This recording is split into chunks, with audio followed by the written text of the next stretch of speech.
administrativa, não tem fonte de financiamento permanente para custeio, né? E tem problemas graves de gestão. Eu não estou nem falando de corrupção, eu estou falando da prática do dia a dia do gestor de boa vontade, eu não estou nem falando do gestor corrupto ainda, estou falando do gestor de boa vontade. É calamitosa a situação dos municípios. E nós, cidadãos, a gente vive onde? Na União? No Estado?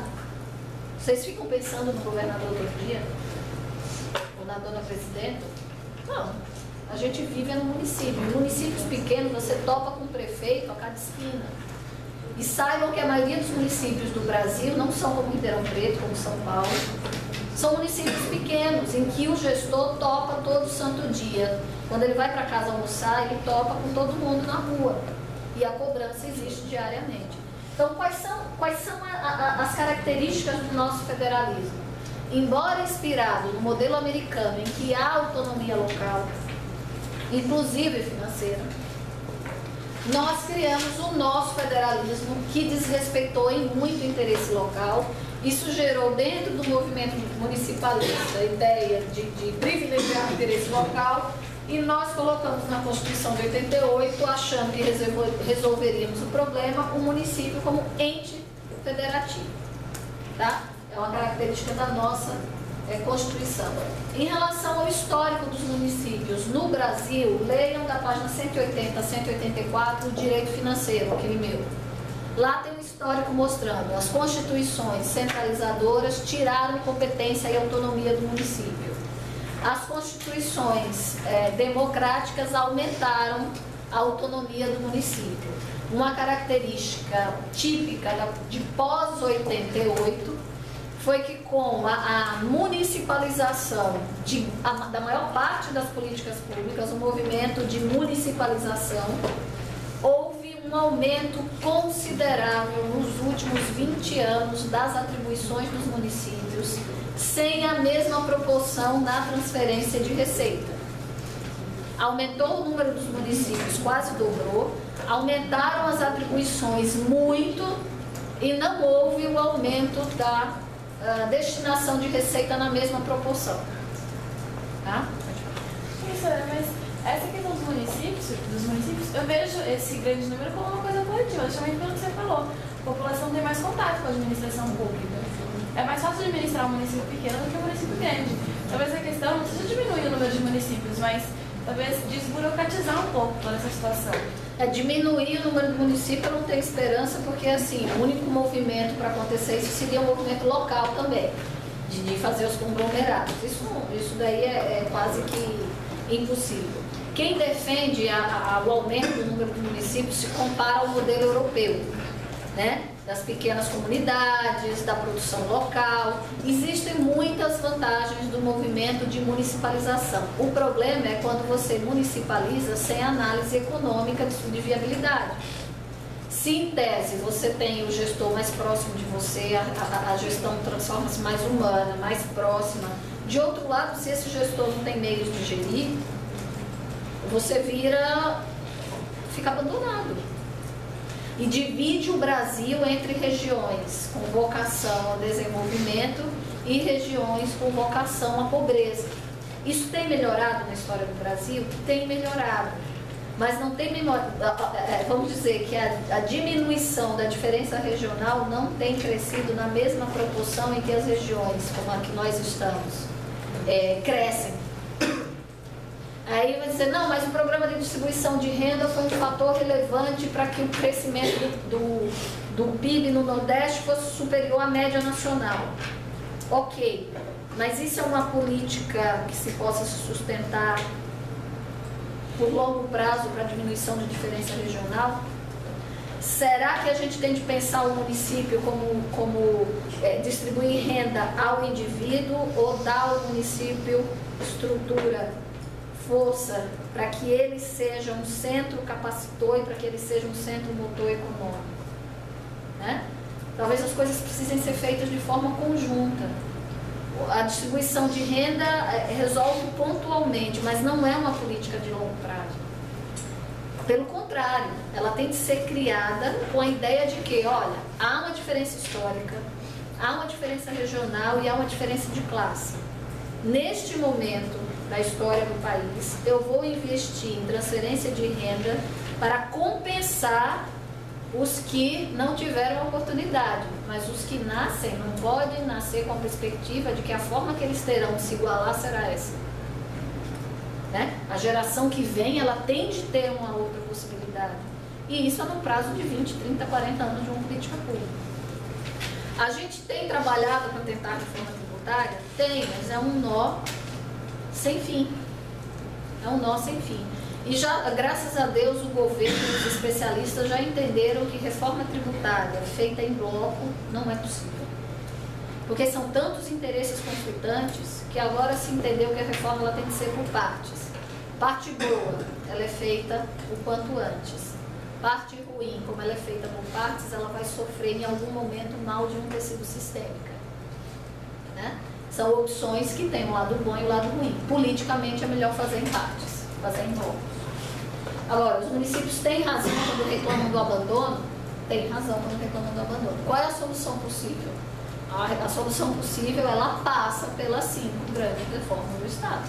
Reforma política, reforma administrativa, reforma previdenciária, reforma trabalhista. A reforma trabalhista influencia, inclusive, a prestação de serviço público, porque há muitas pessoas que prestam serviço no serviço público, não pelo regime único, mas pelo regime da CLT. Né? As autarquias, elas funcionam com a CLT. Aqui dentro da Universidade de São Paulo, a gente tem 2 regimes. Um regime único, aplicável aos servidores docentes, e um regime CLT aplicável aos servidores não docentes. O impacto de uma reforma trabalhista também vai beneficiar o setor público, não é só o setor privado.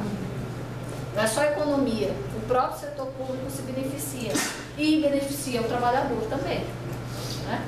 Agora, os termos dessa reforma, há muitos interesses divergentes.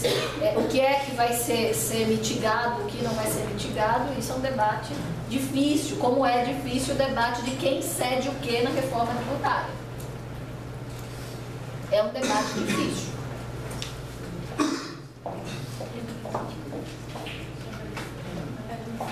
Discriminação de rendas tributárias. A arrecadação, sabe? Eu fiquei curioso com uma questão. Tem algum estudo que comprova que em cidades menores a pressão da população, a atenção do poder público se torna mais humana e o poder público, a organização pública consegue conversar melhor com a população? Tem estudos nos 2 sentidos. Tem um pesquisador americano que chama George West, que ele defende que cidades maiores são cidades que, pela inovação que ela produz, são cidades que têm maior capacidade de dar uma qualidade de vida melhor para as pessoas. Pela capacidade de inovação e de desenvolvimento que ela tem, de atração de recursos. E aí o Estado conseguiria transferir para a população melhores serviços, etc. E há vários estudos também, o George West não é o único, há outros que seguem essa mesma ideia, e há vários estudos no sentido contrário, no sentido de valorizar a cultura local, comunidades menores, o interesse local, respeitando o modo de, vamos dizer, respeitando o modo de ser das pessoas, entendeu? Você perguntar para mim, e o que a senhora acha? Bom é o caminho do meio, né? Bom é o caminho do meio. Uma cidade que não tem a vocação para ser um centro de atração de toda a economia, que ela tenha o direito de ser uma cidade de pequeno ou médio porte, desde que ela tenha condição de se sustentar em cima das pernas dela.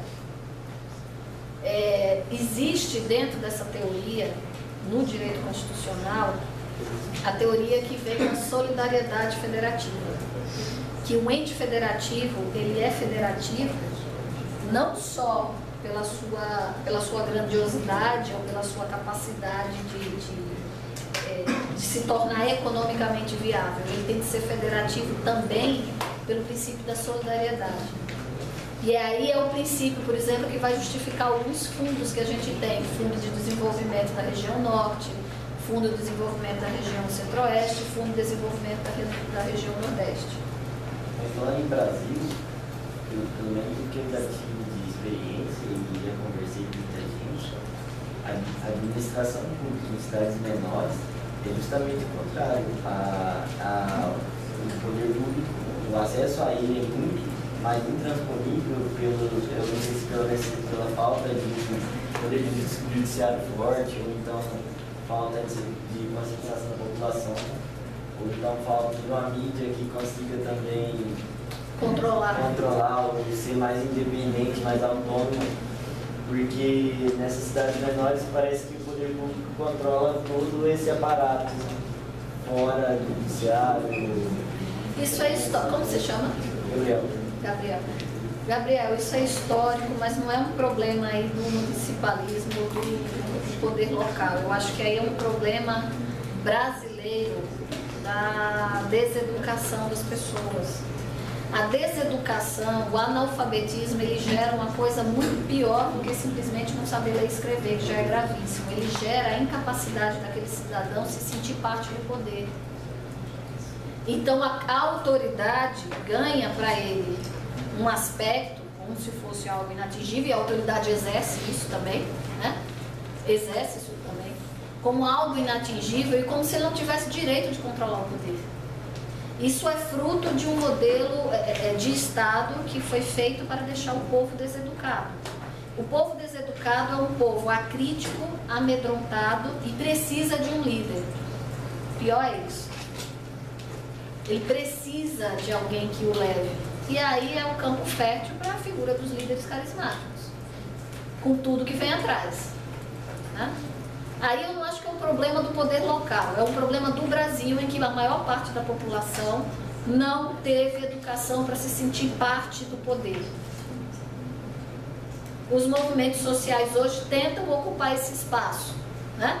Mostrar essas pessoas não educadas, de baixo poder aquisitivo, de que ela pode alcançar direitos fazendo acampamentos, gritando, protestando, mas prestem atenção quem lidera esses grupos. São pessoas como eles? Não. Não são. Até podem ter surgido dali, mas num determinado momento alçou um outro tipo de senso crítico e traz, por ideal, por alguns com muita boa vontade, por ideal, e leva aquela população a adquirir direitos, e outros com interesses bem próprios, bem pessoais, né? Então, mas essa situação não prejudica, acho, de forma quase definitiva essa reforma tributária? A reforma tributária, eu vou falar para vocês, ela vai sair, né? A possível vai sair um negócio aí, e precisa que saia alguma coisa, parado não dá para ficar, mas uma reforma tributária, entre o ideal e o que vai sair, eu acho que vai ter um abismo muito grande. É um problema de difícil equação. Entre o ideal e o que precisaríamos e o que teremos. Entre o que precisaríamos e o que teremos no mundo dos fatos, eu acho que não será muito próximo do que precisaríamos, mas será muito próximo do que foi possível, como foi até hoje.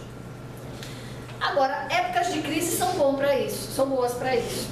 Quando o país vai no fundo do topo, assim, que está todo mundo passando mal, geralmente as pessoas ficam mais propícias a abrir mão de coisas, né? A gente fez isso na década de 90, a gente abriu mão de muita coisa porque a gente estava no fundo do poço. E a gente fez algumas reformas importantes, demos uma reerguida. É necessário agora um novo bloco de reforma. Melhor seria que a gente as fizesse sem precisar ir para o fundo do poço de novo, né? A USP agora está num momento ótimo para reestruturação. Está ótimo. Por quê? Estamos numa situação muito difícil. Ou é melhorar, ou é reformar, ou você vai jogar uma história no lixo. Como não se vai jogar a história no lixo, vai se reformar, vai se melhorar. Eu queria que o Brasil fizesse isso sem precisar ir de novo para o fundo do poço, como ele foi lá na década de 80. Né? Seria melhor que fosse assim. Todas essas reformas têm um impacto político muito grande, de difícil condução. Então, a gente não se engane, né? A gente não se engane. Então, Essa discriminação das receitas tributárias. Por que hoje eu vou falar de receitas tributárias? A gente já viu que a maior fonte de receita do Estado é a tributária. Se é a receita tributária, vamos concentrar nelas, na discriminação das receitas tributárias. Essa discriminação, ela pode ser por arrecadação direta, ou seja, competência tributária originária do Estado, da União ou do município. Isso é uma arrecadação direta. A Constituição conferiu àquele ente federativo determinadas competências originárias para arrecadação. E a segunda forma de aquisição de rendas tributárias é a transferência. Essa transferência pode ser uma transferência legal. A Constituição obrigou quem recebe X a dividir Y e Z. Ou pode ser uma transferência voluntária. Eu não tenho o dever legal de transferir, mas vou transferir. O que é bom, porque permite à União trabalhar com equidade e, eventualmente, melhorar a diferença regional através dessas transferências voluntárias. E o que é ruim, porque você transfere para quem é meu amigo, para quem gosta de mim, eu transfiro. Então tem um lado bom e tem um lado ruim. Há todo ano a chamada Marcha dos Prefeitos, né? E tem também a Frente Parlamentar dos Prefeitos. Todo ano eles vão até Brasília, mas todo ano sai no Jornal Nacional. Vão todos de terninho, gravata, subindo, arranca lá do Congresso Nacional e levam seus petitórios. A parte boa, se organizaram para falar de suas agruras quando a coisa é coletiva, a demanda é coletiva, as respostas vêm de uma forma mais organizada. E você começa a perceber que o prefeito da cidade lá do Rio Grande do Sul está com o mesmo problema do prefeito de Manaus. Então, o lado bom é se organizar. O lado ruim, oficializamos a política do Pires na mão. Em que todo ano tem dia essa bendita marcha para Brasília, em que o presidente manda um aparato de ministros recebê-los num auditório bem bonito, com um coffee break bem interessante. Eu já fui com um coffee break bem interessante, cheio dos voleibol, todo mundo tratado bem, né? Todo mundo tratado bem. Os ministros apresentam no PowerPoint todos os programas que tem do governo. Vou fazer agora igual a Cristina da Globo News para você.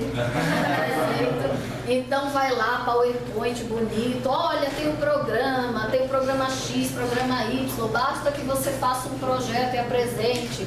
Aí você vai lá na prefeitura de Carazinho do Sul e pergunta: meu filho, manda um projeto para a gente entrar no SICONV, né, que é o sistema de convênios, para que a gente consiga liberar a verba e você ter essa verba para essa atuação.